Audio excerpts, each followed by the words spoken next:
Sur la route entre Tours et Angers se trouve un petit hôtel ancien, connu des voyageurs sous le nom de Le Vieux Chêne. Un endroit simple, aux boiseries sombres, toujours enveloppé de brouillard. Peu savent que l'hôtel était autrefois un asile, et encore moins connaissent l'histoire de la chambre 213. Tout a commencé par une nuit d'hiver, il y a près de 15 ans. Un certain Henri Valmont, antiquaire, s'y est arrêté pour se reposer après un long voyage. Il a demandé la chambre 213, l'une des rares disponibles. La réceptionniste a hésité un instant, mais lui a remis la clé d'une main tremblante. Henri n'est pas revenu le lendemain matin. En fait, il n'a jamais quitté cette chambre. La femme de chambre a été la première à comprendre. La porte était verrouillée de l'intérieur. Pas de réponse. Ils ont appelé le gérant, et lorsqu'ils sont entrés par effraction, la chambre était vide. Le lit était intact, la valise ouverte, les vêtements pliés, la pendule sur la table de nuit, le passeport sur la table. Tout indiquait qu'Henri avait tout simplement disparu. Mais il y avait quelque chose d'étrange. Sur le miroir, il y avait des empreintes de mains, comme si quelqu'un avait tenté de s'échapper. La police fut appelée et l'affaire fit la une des journaux locaux pendant des semaines. Aucune trace de lutte, aucune sortie secrète, aucune empreinte. Le rapport officiel disait simplement « client disparu sans trace physique ».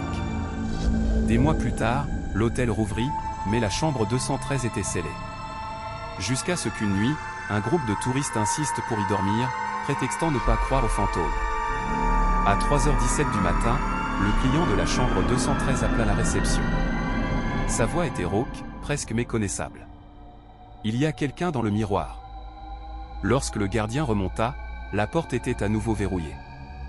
De l'autre côté, la télévision montrait le reflet de l'intérieur de la chambre, mais il n'y avait personne. À partir de cette nuit-là, les clients commencèrent à signaler des voix murmurant le nom d'Henri et frappant au miroir, toujours au même moment. Certains ont raconté avoir vu un homme debout devant son reflet, le dos tourné, immobile. D'autres, plus audacieux, affirment que le nombre 213 apparaît dans leurs rêves pendant des jours. Avec le temps, l'hôtel a été abandonné.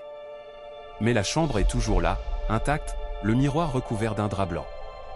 On dit que si vous l'enlevez, vous verrez votre propre reflet clignoter, une seconde après vous.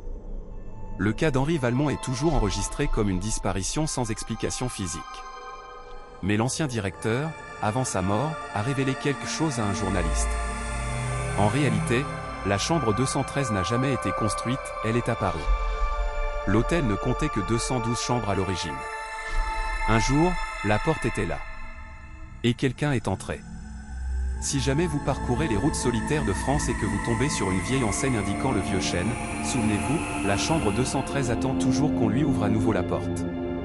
Si cette histoire vous a donné la chair de poule, abonnez-vous maintenant et activez la cloche car dans la prochaine vidéo, vous découvrirez le rituel perdu qui a transformé un village entier en silence éternel.